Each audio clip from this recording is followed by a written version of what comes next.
فاسألوا أهل الذكر إن كنتم لا تعلمون۔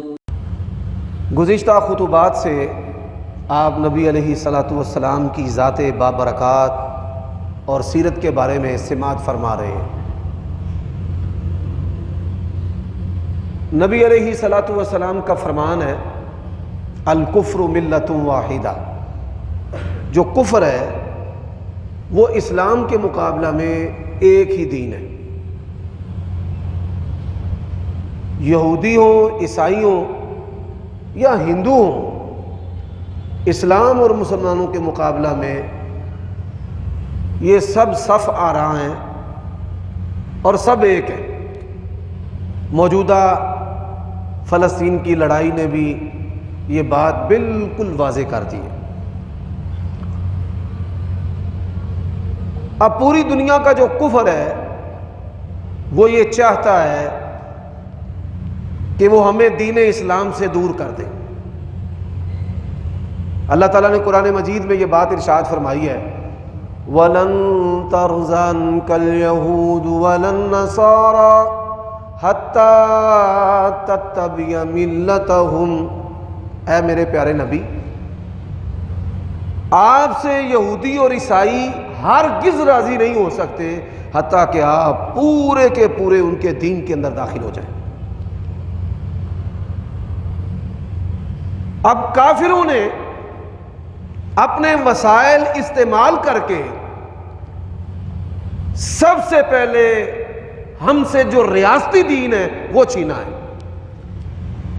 ریاستی دین سے مراد کیا ہے کہ اسلام کی بنیاد پر دنیا کے اندر کوئی ملک جو ہے وہ باقی نہیں چھوڑا گیا۔ یہودی مذہب کی بنیاد پر ملک بنا سکتے ہیں لیکن کسی بھی مسلمان کو اسلام کی بنیاد پر ملک بنانے کی اجازت نہیں ہے، وہ کوئی بھی ملک ہو۔ پھر انہوں نے مسلمانوں سے اسلامی جو معیشت ہے وہ چھین لی ہے۔ ایک ورلڈ بینک ہے اور تمام مسلمان ملک جو ہیں وہ ورلڈ بینک کی پالیسیز کے ماتحت ہیں، وہ پھر بھی راضی نہیں ہوئے۔ پھر انہوں نے مسلمانوں سے جو تعلیم ہے یہ چھین لی۔ آج پوری دنیا کے اندر جو اکنامک سٹڈیز ہیں جن کا سائنس کے ساتھ تعلق ہے، مسلمانوں کے لیے اس کے دروازے بند ہیں۔ دنیا میں نوکریاں، بیویاں، رزق انہوں نے اپنی ڈگری کے ساتھ جوڑ دیا ہے، اور یہاں پر رہتے ہوئے ہم اپنے سکولوں میں پڑھنا پسند نہیں کرتے، ہم یہاں کا سلیبس پڑھنا پسند نہیں کرتے، اور ہم بات کرتے ہیں آکسفورڈ سلیبس کی اور او لیول کی۔ پھر انہوں نے ہم سے ہمارا لباس چھین لیا، ہماری غیرت چھین لی، ہماری ثقافت چھین لی، ہماری خوشیوں اور غمیوں کے جو طریقے تھے انہوں نے وہ چھین لیے۔ اس پر بھی وہ راضی نہیں ہوئے۔ جن مسلمان ملکوں میں مسلمان عورتوں نے اپنے بدن سے کپڑے اتار دیے، بس ان کو یہ پتا ہے کہ ہم مسلمان ہیں، اس کے علاوہ ان کو اسلام کا کلمہ پڑھنا بھی نہیں آتا۔ آپ کے درمیان جو میرے بھائی 20، 25 اور 30 سال کے بیٹھے ہوئے ہیں یہاں میرے سامنے، میں اوروں کی بات نہیں کرتا، جو یہاں پر بیٹھے ہوئے ہیں، یہاں پر مسجد کے اندر خطیب کے سامنے بیٹھنے والے بہترین مسلمان جو پہلے وقت کے اندر خطبہ سننے کے لیے آئے ہیں، آپ ایک لمحہ کے لیے غور کریں کہ کیا آپ کو کلمہ صحیح پڑھنا آتا ہے کہ لا الہ الا اللہ ہا پڑھنا ہے یا ہو پڑھنا ہے یا ہے پڑھنا ہے؟ آپ اندازہ کر لیں کہ ہماری جو ہے وہ کیا حالت ہو چکی ہے۔ جن مسلمانوں کے پاس صرف اسلام کا نام بچا ہے اور کچھ نہیں بچا، یہود و نصارہ جو ہیں وہ ان سے بھی راضی نہیں ہے۔ بوسنیا اور کوسوو کے جو مسلمان تھے ان کے پاس صرف اسلام کا نام تھا، انہوں نے اپنے بچوں کے نام کافروں کے ناموں پر رکھے ہوئے تھے، وہ یہودیوں عیسائیوں کے ساتھ بلا روک ٹوک شادیاں کرتے تھے، لیکن جو ان کے ساتھ کافروں نے کیا ہے وہ دنیا کے کسی بھی مسلمان سے مخفی اور پوشیدہ نہیں ہے کہ ان لوگوں کے ساتھ جو بربریت اور ظلم کیا گیا، ان کی آبادیوں پر فاسفورس بم مار کر شہروں کو قبرستانوں کے اندر تبدیل کر دیا گیا۔ تو یہ وہ چیز ہے کہ جس کے بارے میں اللہ تبارک و تعالیٰ نے قرآن مجید میں کہا ہے وَلَن تَرْضَ عَنْكَ الْيَهُودُ وَلَن نَّصَارَىٰ حَتَّىٰ تَتَّبِعَ مِلَّتَهُمْ، آپ سے یہودی اور عیسائی ہرگز راضی نہیں ہو سکتے یہاں تک کہ آپ پورے کے پورے ان کے دین کے اندر داخل ہو جائیں۔ حضرات، آج کے خطبے کی دوسری بات، میں نے یہ کیا ضرورت سمجھی کہ ایک مختصر سا خاکہ آپ کے سامنے پیش کروں۔ اس کا سبب یہ ہے کہ سوشل میڈیا کے ذریعہ آج وہ ہمارے دین کے بارے میں ایسے ایسے وسواس پیدا کر رہے ہیں کہ جن وسواس کے نتیجے میں ہماری جو اولادیں ہیں وہ بے دین ہو رہی ہیں۔ آج انہوں نے ایسے حالات پیدا کر دیے، ہمیں پیسے چاہیے، شراب بیچ کر، نشہ بیچ کر، ہمیں پیسے چاہیے جوئے اور سود کے ذریعہ، ہم راتوں رات امیر ہونا چاہتے ہیں۔ اور ان کی میں بات نہیں کر رہا، میں مسلمانوں کی بات کر رہا ہوں کہ آج ہمیں پیسہ چاہیے، پیسے کی دوڑ ہے، بوڑھی ماں بھی پیسے کما رہی ہے، باپ بھی کما رہا ہے، بیٹے بھی کما رہے ہیں، بیٹیاں بھی کما رہے ہیں، اور کئی لوگوں نے شرم و حیا تو بڑی دور کی بات ہے، اس بات کی بھی پرواہ چھوڑ دی ہے پیسے کماتے ہوئے کہ ہماری بیٹی اور بہن جو ہے وہ شرمگاہ بیچ کر پیسے کمائے، ان کو اس سے بھی کوئی آر نہیں ہے۔ یہ حالات جو ہیں یہ ہمارے اوپر پیدا کر دیے گئے۔ ان حالات کے اندر ہماری ذمہ داری ہے کہ آپ کے دل و دماغ کو کھٹکھٹائیں اور آپ کو یہ بتائیں کہ رزق جو ہے وہ اللہ کے ہاتھ میں ہے۔ نحن قسمنا بینکم المعیشہ، اللہ تعالیٰ نے فرمایا کہ ہم تمہارے درمیان رزق تقسیم کرتے ہیں۔ کوئی بندہ جو ہے وہ رزق نہ تقسیم کر سکتا ہے نہ کما سکتا ہے۔ بڑے بڑے ڈگریوں والے پڑھ پڑھ کر انہوں نے اپنے بال اڑا دیے، بد شکل ہو گئے، بے روزگار ہیں، اور بڑے بڑے احمق اور بے وقوف جو ہیں اللہ تعالیٰ نے ان کو رزق کے چھٹے دیے ہوئے ہیں۔ ایک بڑا قابل اور بڑا فاضل اور بڑے عقل والا ہے، وہ ککھ پتی بھی نہیں ہے، اور ایک احمقوں کا سردار ہے، اللہ تعالیٰ نے رزق کے اس کو انبار دیے ہوئے ہیں۔ یہ تقسیم کس کے پاس ہے؟ اللہ کے پاس ہے۔ لوگ ہمارے پاس آتے ہیں، کہتے ہیں جی کوئی وظیفہ بتاؤ۔ میں کہتا ہوں یہ وظیفے اگر ہوتے تو مولوی بھی اربوں پتی ہوتے۔ کس جال میں اور کس دھوکے میں ہو۔ اللہ تبارک و تعالیٰ نے قرآن مجید میں کہا ہے وَمِنَ النَّاسِ مَن يَعْبُدُ اللَّهَ عَلَى حَرْفٍ، کئی لوگ ہیں جو اللہ تبارک و تعالیٰ کی عبادت کرتے ہیں غرض اور مطلب سے۔ میرے بھائیوں دوستو، یہ جو دوسری بات ہے، اسی وجہ سے میں نے یہ ضروری سمجھا ہے کہ میں بتاؤں آپ کو کہ دین جو ہے یہ کوئی فیبریکیٹڈ، کوئی مصنوعی، کوئی بناوٹی چیز نہیں ہے۔ اللہ تبارک و تعالیٰ نے اس کو آسمان سے نازل کیا ہے، اور اللہ تبارک و تعالیٰ نے انبیاء کا ایک سلسلہ چلایا ہے۔ انبیاء علیہم السلام دنیا میں آ کر اس کے فضل اور اس کی رضا اور اس کی رحمت کی بشارتیں دیتے ہیں، اور اللہ تبارک و تعالیٰ کی پکڑ اور گرفت اور اس کے عذاب سے ڈراتے ہیں۔ رسلا مبشرین و منذرین۔ آج کے نوجوان یونیورسٹیوں اور کالجوں میں پڑھنے والے وہ ہم سے سوال کرتے ہیں کہ نبی کیا ہے، نبوت اور رسالت کیا ہے، کون نبی اور کیسے نبی۔ میں ان کی خدمت میں یہ بات عرض کرنا چاہتا ہوں کہ دنیا کا کوئی پاکیزہ ترین انسان، پرہیزگار، عابد اور زاہد جو ہے وہ اپنی مرضی سے نبی اور رسول نہیں بن سکتا۔ میں سوال کرنا چاہتا ہوں، ہمیں مرد بنایا گیا ہے، آپ اور میں اللہ تعالیٰ کی توفیق سے مرد ہیں۔ میں یہ سوال کرنا چاہتا ہوں ان افراد سے جو عقل کے گھوڑے دوڑاتے ہیں۔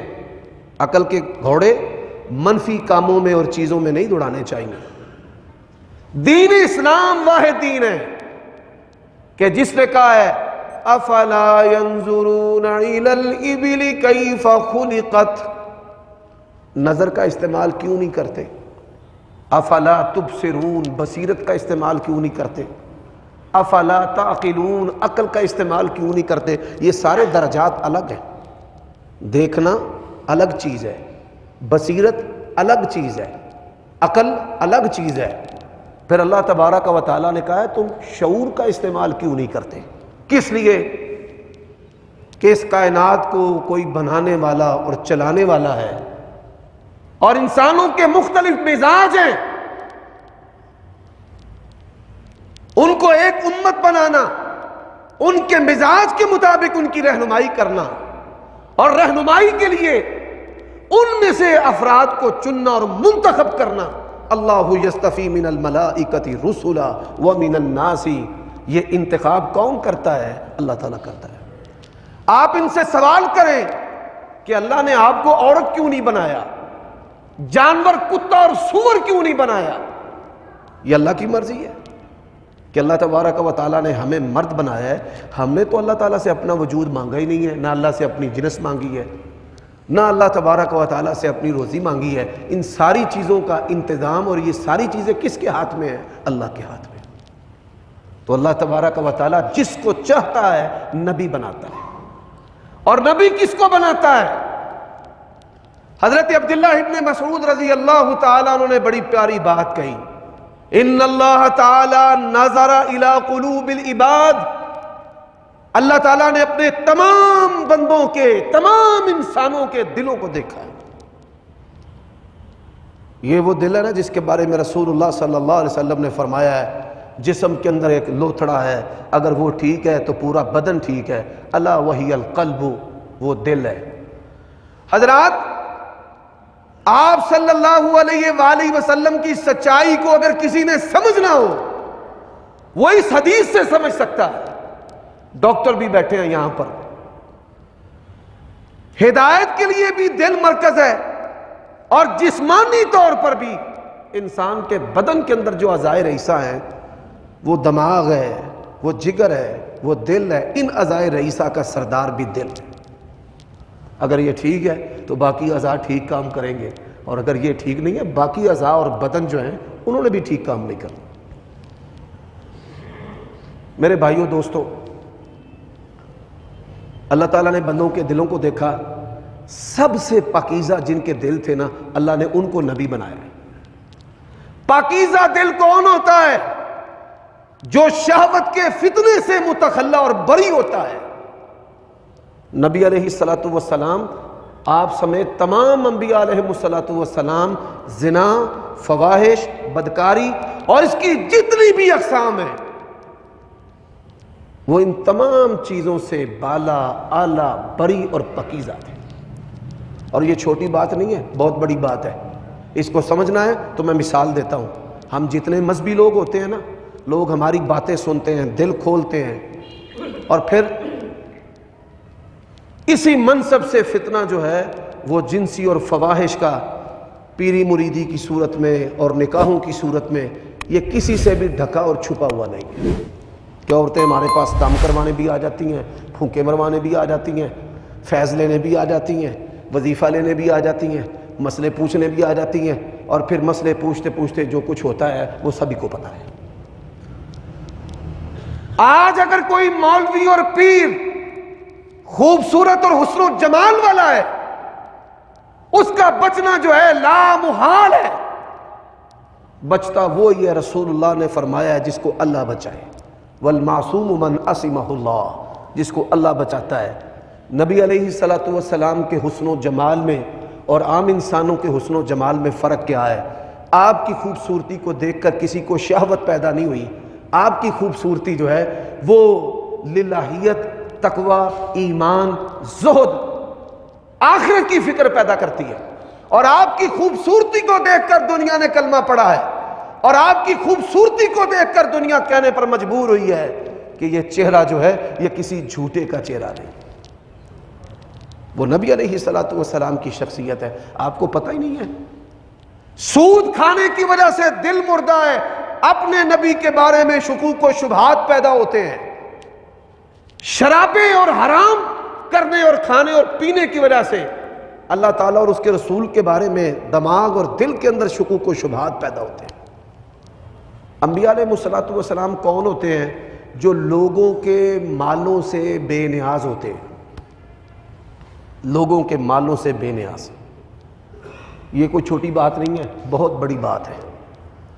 ہم جو مذہبی لوگ ہیں ہم بالکل بھی بے نیاز نہیں ہیں. شیطان ہمیں کہیں نہ کہیں پکڑ لیتا ہے، چندے مانگنے پر ہی پکڑ لیتا ہے، اور ہم پھر اس کو اچھا سمجھتے ہیں جو ہمیں پیسے دیتا ہے، اور اس کو ہم اچھا نہیں سمجھتے جو ہمیں پیسے نہیں دیتا. ہم ان کے جنازوں میں جاتے ہیں جو ہمیں نذرانے دیتے ہیں، چڑھاوے دیتے ہیں. ہم ان کے خوشی اور غمیوں میں شامل ہوتے ہیں کہ جو ہمیں پیسے دیتے ہیں. ہر چیز آج کے مولوی نے پیسوں کے ساتھ جوڑ کے رکھ دی ہے. مجھے کوئی بتائیں آپ کی زندگی کی کوئی خوشی اور غمی ایسی چھوڑی گئی ہے کہ جو پیسوں کے ساتھ نہ جڑی ہو؟ آپ کا مر جائے پھر بھی پیسے، آپ کا پیدا ہو پھر بھی پیسے. دین اسلام وہ واحد دین ہے کہ جس نے ہدایت کو پیسوں کے ساتھ نہیں جوڑا کہ قیامت والے دن غریب اللہ کو کہہ دے یا اللہ میرے کو تے پیسے ہی کوئی نہیں سن تے میں کیویں ہدایت لیندا. اللہ نے اسلام، اس کے احکام کو، قرآن کو، سنت کو پیسے، ہیرے جواہرات، دنیا کی کسی چیز کے ساتھ نہیں جوڑا تاکہ کوئی عالم، کوئی امیر، کوئی غریب، کوئی اپنا، کوئی بیگانہ، حتیٰ کہ اللہ تبارک و تعالیٰ نے اسلام کی ہدایت کو ڈگریوں کے ساتھ بھی نہیں جوڑا کہ کوئی بندہ اللہ کو یہ نہ کہہ سکے میں تے میٹرک نہیں سی کیتا، میں تے ایم اے نہیں سی کیتا تے مینوں پتہ نہیں چلیا.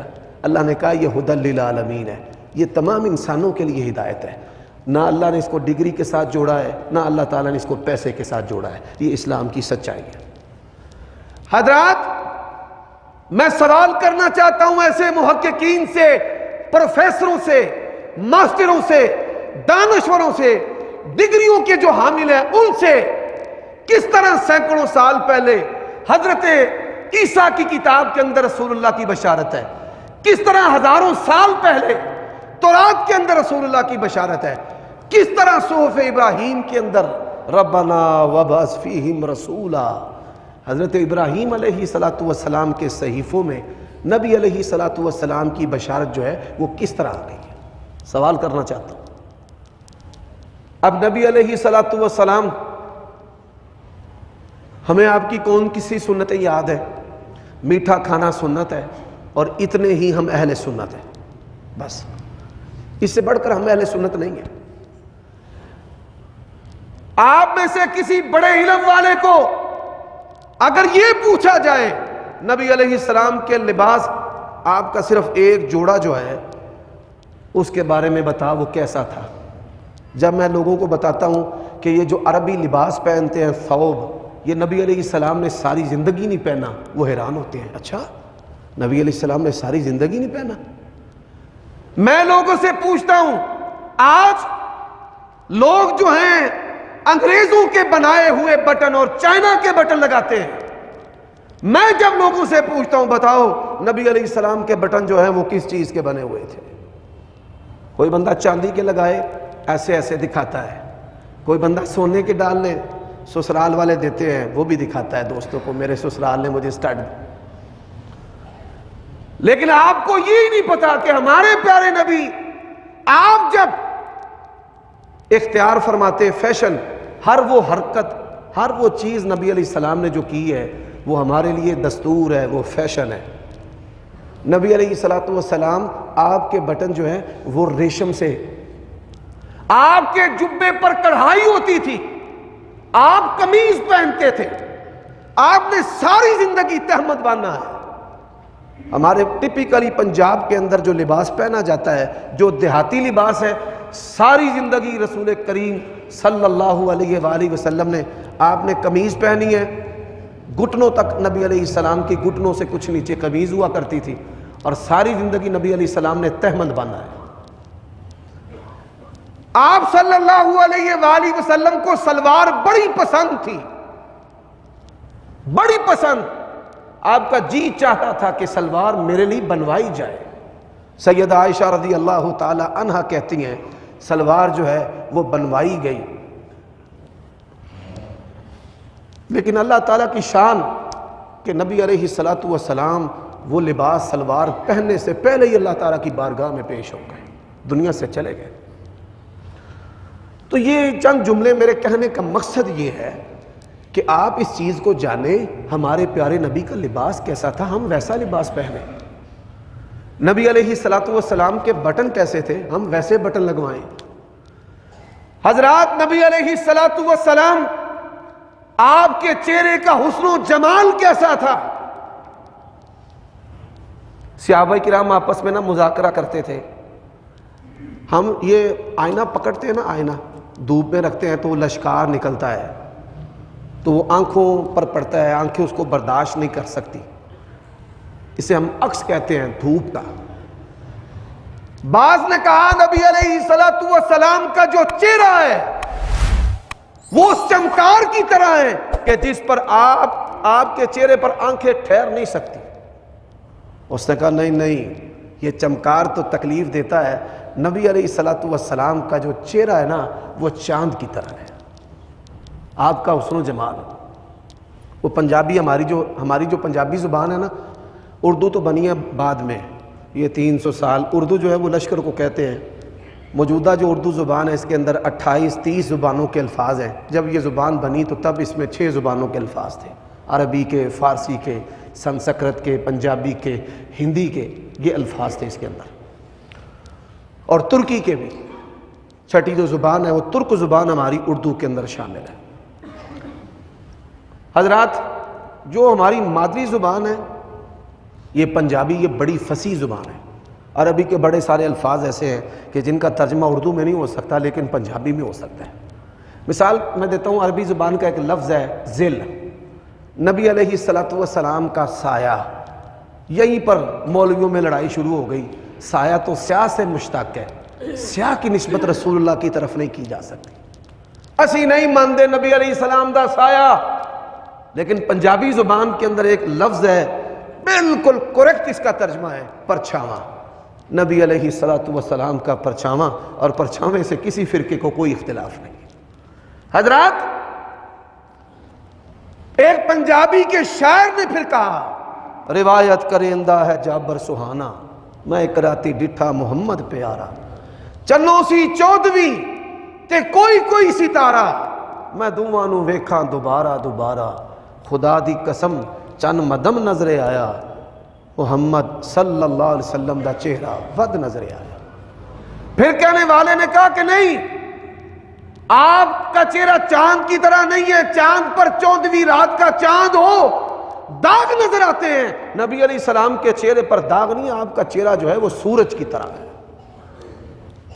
صحابہ کرام وہ کہتے ہیں ہماری آنکھیں اور ہماری نگاہیں نبی کریم صلی اللہ علیہ وآلہ وسلم کے چہرے پر ٹھہرتی، لیکن افسوس یہ ہے کہ آج امت کے پاس ڈگریاں تو ہیں، سائنسدان اور ڈاکٹر اور دانشور تو ہیں، لیکن رسول اللہ صلی اللہ علیہ وسلم کے چہرے کا علم جو ہے وہ آج امت کے پاس نہیں ہے، ہماری ترجیحات بدل چکی۔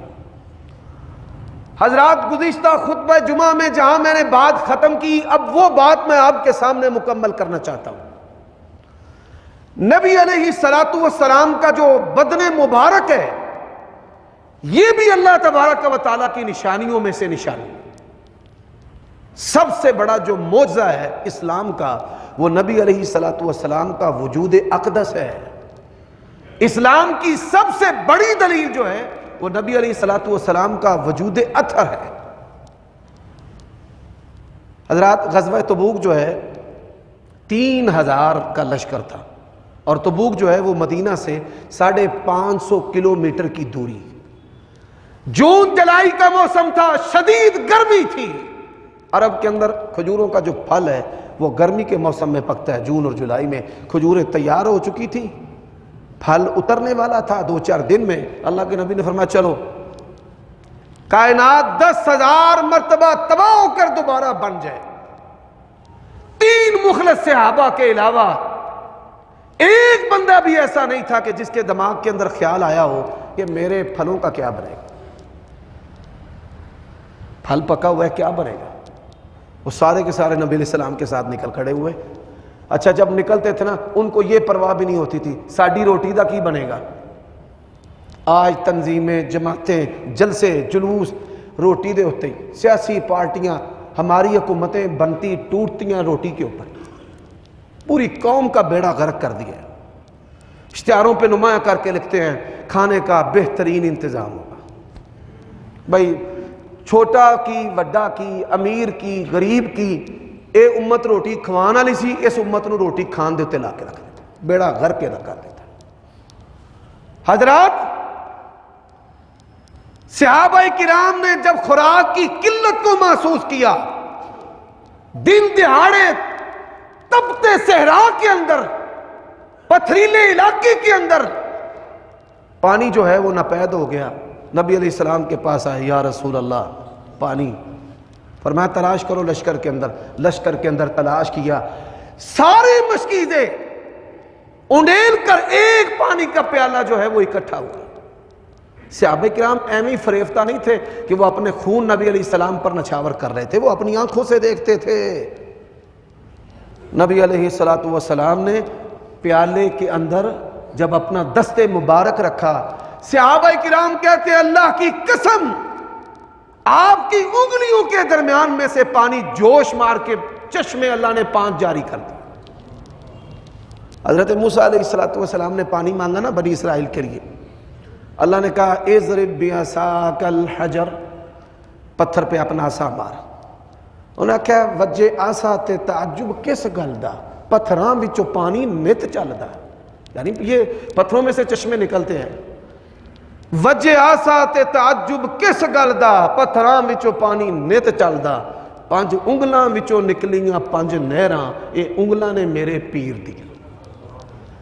3000 کے لشکر نے پانی پیا، مشکیزوں کو بھرا، سواریوں کو پانی پلایا، مدینے میں وہ پانی واپس لے کر آئے۔ یہ ہے وہ رسول اللہ جن کا ہم نے کلمہ پڑھا ہے، جن کی محبت پر ہماری ماؤں نے ہمیں جنا ہے۔ تو کبھی بھی دانشوری اور ڈگریوں اور سائنس کی بھیٹ اپنے ایمان کو نہ چڑھنے دینا، کبھی نبی علیہ السلام کی محبت پہ دنیا کی کوئی چیز نہ آنے دینا۔ نبی علیہ السلام کے بائیں شانہ جو ہے، یہ جو شانے کی ہڈی ہے ہماری کمر کے اندر، اس ہڈی کے ساتھ ایک نبوت کی دلیل تھی، ایک ابھار تھا۔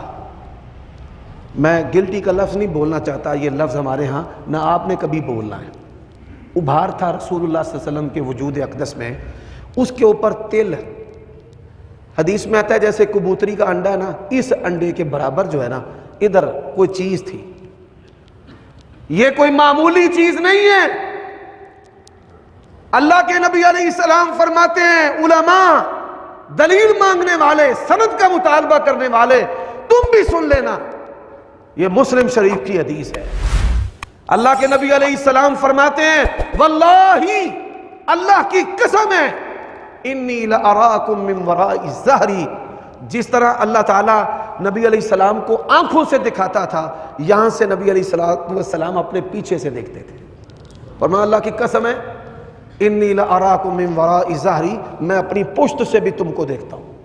اچھا اللہ کی شان ہے، اس کے اوپر کپڑا ہوتا تھا، وہ کپڑا بھی رکاوٹ نہیں تھا، کپڑے سے باہر بھی وہ نبوت کی جو دلیل ہے وہ لوگوں کو دیکھتی تھی، ایسے پیچھے سے دیکھ لیتی تھی نبی علیہ السلام۔ سبحان اللہ۔ حضرات آپ کا قلب اطہر کیسا ہے؟ ہم سوتے ہیں ہمارا وضو ٹوٹ جاتا ہے، ٹیک لگا کے سو گے وضو ٹوٹ جائے گا۔ فرمایا یہ جو آنکھیں ہیں نا، یہ تمہاری سرین کے، تمہاری پشت کے تسمے ہیں، اگر ٹیک لگا کے سو گے تو وضو ٹوٹ جائے گا، ہوا نکلے نہ نکلے آپ نے اب وضو کرنا ہی کرنا ہے۔ لیکن نبی علیہ السلام فرمایا میں سوتا ہوں، میرا دل نہیں سوتا، اللہ کے نبی سوئیں، یہ آپ کا خاصہ ہے، امتی کا سونے سے وضو ٹوٹ جاتا ہے، رسول اللہ کا سونے سے وضو بھی نہیں ٹوٹتا۔ ہم سوتے ہیں، ہمارا دل سوتا ہے، جس کا ہم نے کلمہ پڑھا ہے وہ سوتے ہیں، ان کا دل نہیں سوتا۔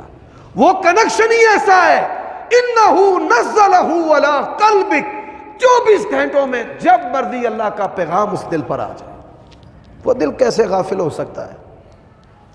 تو سلمان الفارسی رضی اللہ تعالی عنہ، انہوں نے اپنی کتابوں میں پڑھا، پہلے وہ مجوسی تھے، پھر یہودی ہوئے، پھر عیسائی ہوئے، کہ جو آنے والے نبی ہیں نا ان کی 3 نشانیاں ہیں۔ پہلی نشانی ہے کہ وہ صدقہ نہیں کھائیں گے۔ تو اسی ماشاءاللہ مولوی اسی صدقے دا گھنٹے کاراں، ساڑیاں سڑکاں ساڈے تو ہی شروع ہوندیاں نے تے ساڈے تو ہی مک جاندیاں، اور تے کوئی شعبہ سی سمجھدے ہی نا کہ بھئی اتنے صدقہ لگنا چاہیے۔ نبی علیہ الصلوۃ والسلام جو ہیں آپ صدقہ نہیں کھاتے تھے، فرمایا آل محمد کے لیے صدقہ جائز نہیں ہے۔ آج بڑے سارے لوگ جو ہیں وہ دعوے دار ہیں ہم سید ہیں، سید کے لیے تو صدقہ جائز نہیں ہے، ہر شے کھائی ہوں گے، پیوی ہوں گے، سود بھی، جوا بھی، صدقہ بھی، میل کچیل بھی۔ نبی علیہ السلام نے فرمایا محمد صلی اللہ علیہ وسلم اور آل محمد کے لیے صدقہ جو ہے وہ جائز نہیں۔ وہ نبی علیہ السلام کے پاس آئے، اے لو جی صدقہ، فرمایا میں اللہ کا نبی ہوں، میں نہیں صدقہ کھاتا۔ سبحان اللہ۔ دوسرے دن آئے، یہ ہدیہ ہے، آپ نے فرمایا کوئی حقیر بھی ہدیہ دے نا۔ میرے ایک دوست ہیں وہ کہنے لگے یہ لوگ حج عمرے پر جاتے ہیں نا، وہاں سے وہ یاد کرتے ہیں قاری صاحب کے لیے ہم نے خوشبو لے کر جانی ہے، وہ ریال کی ملتی ہے، تو ساڈے مولوی بھرا تکبر دے نال آندے نے مینوں یہ دی لوڑ نہیں ہے۔ نہیں، یہ تکبر ہے، کوئی معمولی ہدیہ بھی دے اس کو قبول کرنا چاہیے۔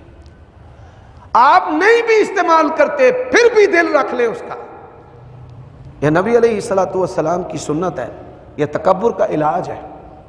اچھا وہ خوش ہو گئے، بھئی پہلی نشانی تو پوری ہو گئی ہے۔ دوسری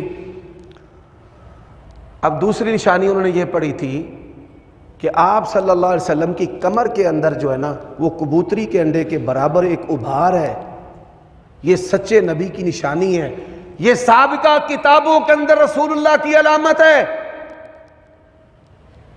کہاں تمہاری ڈگریاں تمہیں لے کر کے جا رہی ہیں؟ اگر تجھے اپنے باپ کی ماں کی پہچان نہیں، ماں اور باپ کی پہچان سے بڑھ کر اللہ تعالیٰ اور اس کے رسول کی معرفت اور پہچان ہے۔ تو نبی علیہ السلام کہتے ہیں اب دل میں ڈر تھا کہ میں آپ کو کیسے کہوں جی وہ کمر کے اندر جو ہے وہ میں نے دیکھنا ہے۔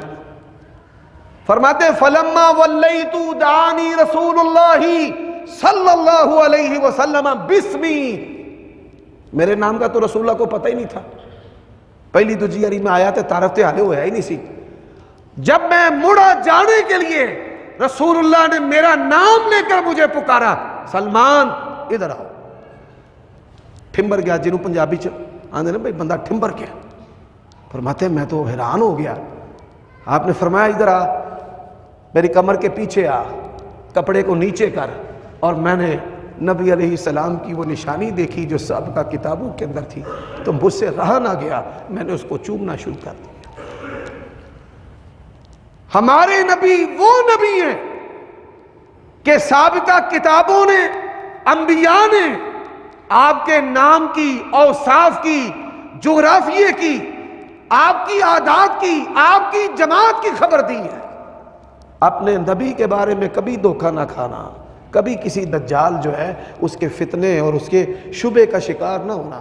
اللہ تعالیٰ جب تک زندہ رکھے ہمیں ہمارے پیارے نبی کی محبت پر زندہ رکھے، اسی پر موت نصیب فرمائے۔ وآخر دعوانا